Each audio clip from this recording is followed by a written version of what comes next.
o nosso último vídeo do livro de Atos dos Apóstolos. Se você já me acompanha aqui no canal há um tempo, você sabe que nesses vídeos eu às vezes fico emocionado, dada a minha imensa alegria de saber que tem gente aí do outro lado dessa câmera para onde eu olho, que está junto comigo terminando a leitura de mais um livro da Bíblia. E isso é muito especial.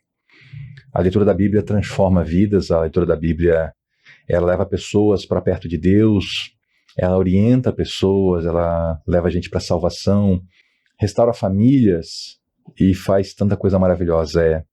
É a palavra de Deus que nunca volta vazia para ele, nunca volta sem ter produzido seu efeito. Então eu fico muito contente nesses momentos em que a gente está concluindo mais um livro. E esse é o caso hoje, um último vídeo desse, e logo estaremos então já numa nova jornada, numa nova carruagem, andando pelos campos com novos textos sagrados. Mas por hora, vamos em frente aqui e vamos pedir a Deus. Senhor amado, Senhor amado, antes de pedir, a gente agradece, né? Obrigado por essa longa jornada tão gostosa de estudar Atos dos Apóstolos.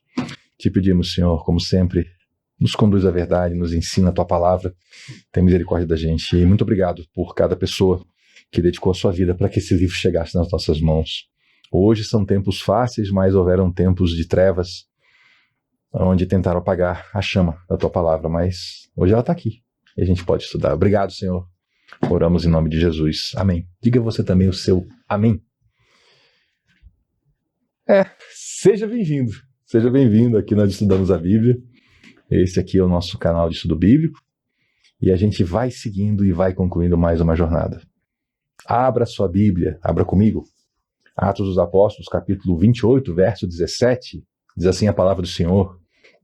3 dias depois, ele convocou os líderes dos judeus. Aqui a gente está lendo. Paulo já chegou a Roma, né? Uma história muito interessante da viagem dele. Depois de 3 viagens missionárias, uma viagem como prisioneiro, mas cumprindo o propósito do Senhor. Paulo chegou a Roma e recebeu permissão para morar por conta própria. Ele não era um criminoso, ele não era alguém perigoso, ainda que fosse um prisioneiro. E aí, então, logo que ele chegou, já 3 dias depois, ele convocou os líderes dos judeus. E quando eles se reuniram, Paulo falou o seguinte: meus irmãos, embora não tenha feito nada contra o nosso povo, nem contra os costumes dos nossos antepassados, eu fui preso em Jerusalém e entregue aos romanos. E Paulo aqui, ele está falando tudo verdade, né? Ele não fez nada nem contra o povo de Israel, nem contra os costumes antigos. E isso é uma coisa importante da gente entender. Já houveram e ainda tem cristãos que têm um sentimento que não é cristão, né? De ódio aos judeus. O ódio não é um sentimento cristão, um ódio a outro ser humano, especialmente baseado num conceito de raça. E ainda pior, né, porque não entendem que o nosso Senhor Jesus Cristo era um judeu, que todos os apóstolos eram judeus, que boa parte da primeira igreja era de judeus. E Paulo foi um homem que foi temente a Deus e entendeu e pregou isso, né, que o cristianismo ele é a conclusão, ele é a consequência, na verdade, a consequência real, a consequência necessária, a consequência lógica do judaísmo. O judaísmo ele existiu, ele foi criado por Deus, todo o sistema, a lei, os profetas, os escritos, para apontar para o Messias, para Jesus Cristo. Então Paulo vê isso claramente, né? E aí ele fala: eu não fiz nada contra o nosso povo, nem contra os costumes antepassados, mas eu fui preso em Jerusalém e entregue aos romanos. E eles me interrogaram e queriam me soltar porque eu não era culpado de crime algum que merecesse pena de morte. De fato, isso aconteceu. Os romanos não acharam em Paulo crime algum. Todavia, os judeus fizeram objeção, porque eles queriam assassinar Paulo. Isso aqui é importante a gente entender, que os judeus, eles não estavam fazendo o processo judicial. Tá? Eles estavam tentando subterfúgios. Quando eu falo aqui os judeus, estou falando daquele grupo lá da liderança judaica em Jerusalém. Tá? Não é o povo de Israel como um todo. Então esse grupo, eles estavam tentando subterfúgios, estavam tentando usar o processo romano para deslocar Paulo de um lugar para outro e no deslocamento fazer uma emboscada e assassinar Paulo. Então quando eles pediram, Paulo estava na Fortaleza Antonina, que é num canto ali do bairro do Templo, né? Eles pediram para que levassem Paulo para o templo, para um interrogatório. O plano era fazer um grande ataque, 40 homens atacariam uma pequena guarnição romana para assassinar Paulo. E aí foi aí que Paulo foi deslocado para Cesareia, né? Quando eles pediram para deslocar Paulo de Cesareia para Jerusalém, para um julgamento em Jerusalém, eles não queriam o julgamento, eles queriam matar Paulo no caminho. Então, do lado dos judeus, o processo e os recursos tinham um objetivo muito claro: assassinar Paulo nos eventuais deslocamentos. Paulo é que estava recorrendo corretamente dentro da lei. Entendeu a diferença? E por essa razão, pedi para vê-los conversar com vocês, né? Então Paulo falou assim: todavia, tendo os judeus feito objeção, fui obrigado a apelar para César. Não, porém, né, por ter alguma acusação contra o meu próprio povo. O Paulo ele não fez o apelo fazendo uma acusação contra os líderes que estavam contra ele. Ele só queria se defender.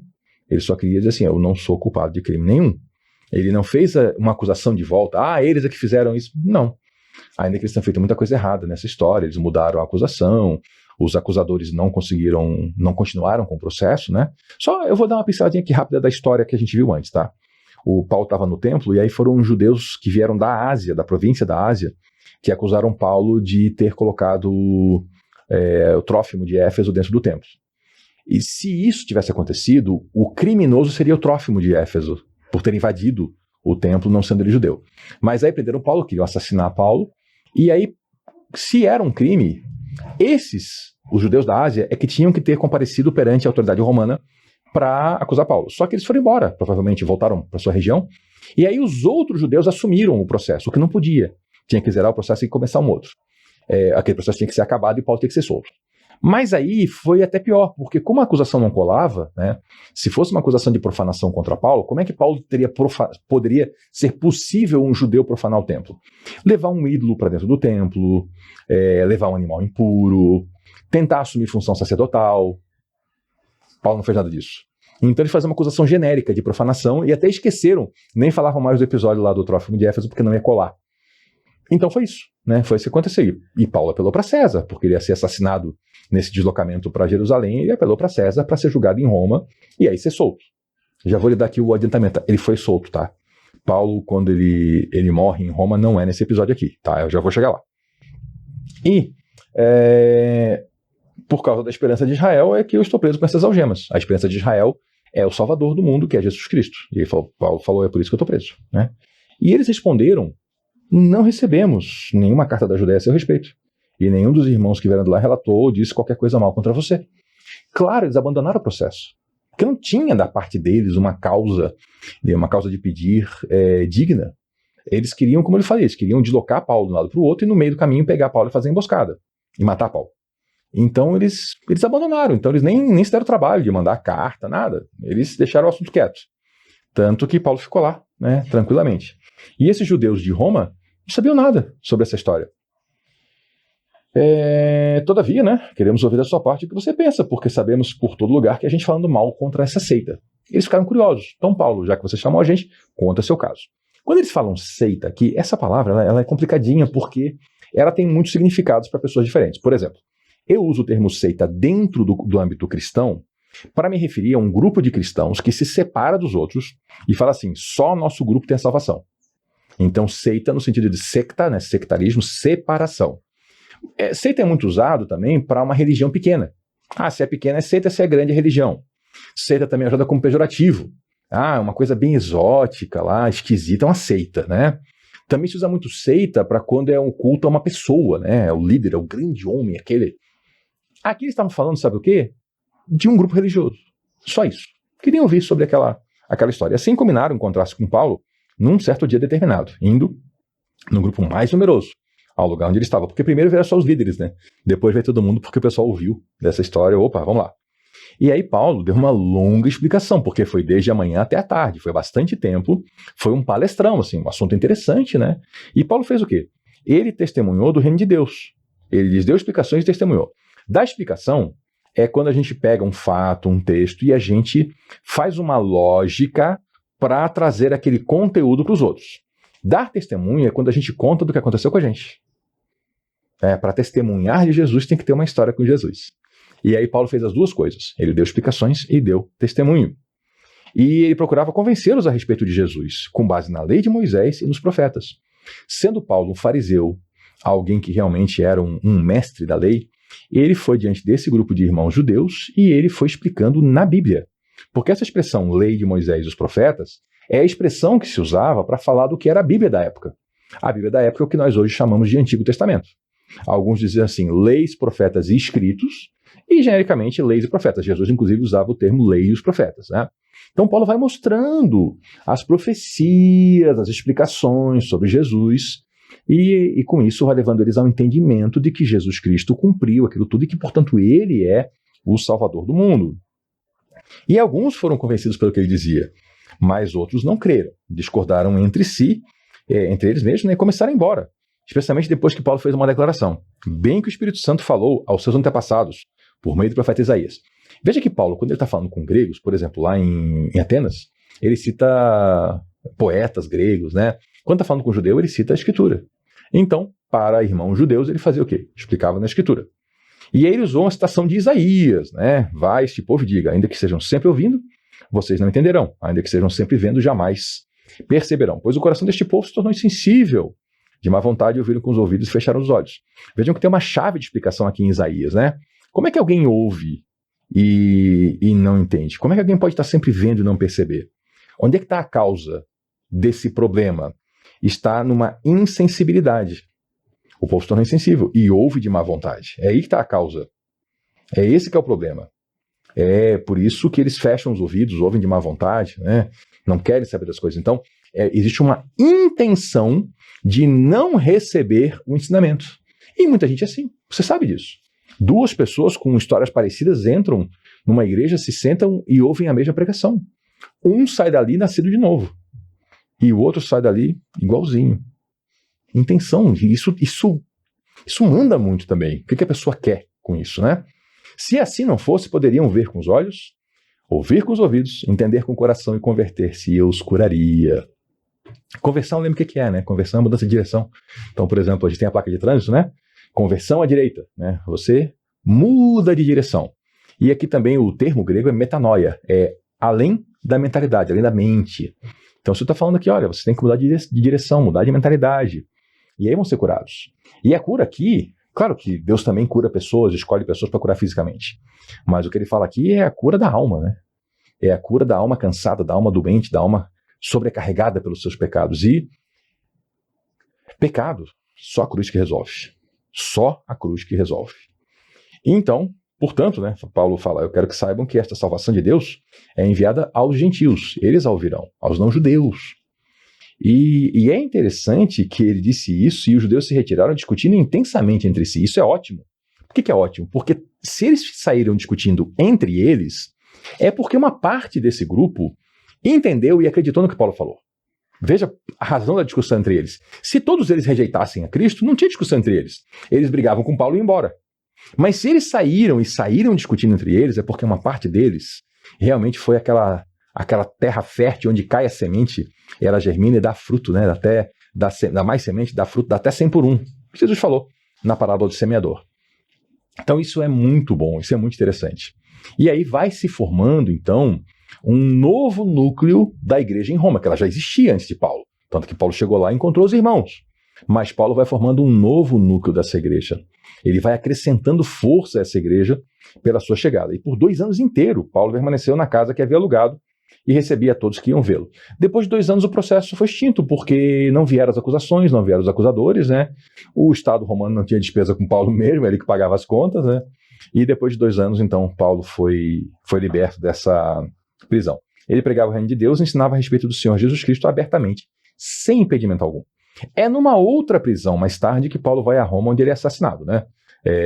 Pedro, que a gente saiu da história de Pedro junto com Atos lá atrás, Pedro também foi assassinado em Roma mais tarde, ele foi crucificado, mas ele pediu para não ser morto do mesmo modo que o nosso Senhor Jesus Cristo, ele falou que ele não era digno disso, né?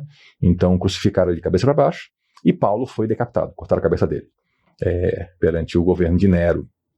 Mas aqui nesse episódio, aqui encerrou os 2 anos, Paulo depois sai da prisão, segue a vida, e muita gente se converteu por causa dessa pregação, e Paulo teve muita liberdade. Então veja a importância de um homem ter uma obediência a Cristo diante de uma adversidade.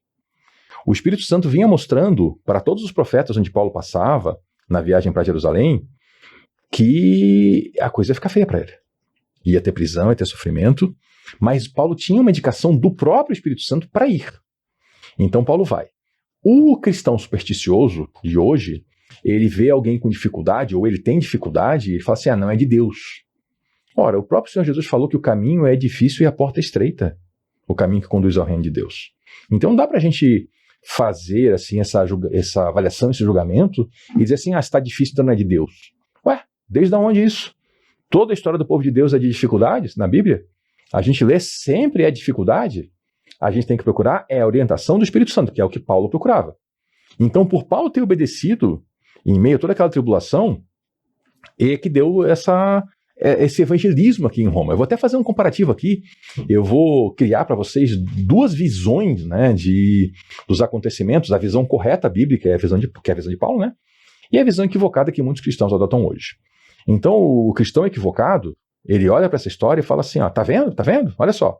Foi lá, né, foi preso, espancaram ele, já iam açoitar, o julgamento dele nunca terminava, porque ia de um julgamento para o outro, nunca dava certo, e aí depois que ele apelou para Roma, disseram que ele podia até ser solto, se não tivesse apelado para Roma. Isso é o cristão sem visão bíblica, tá?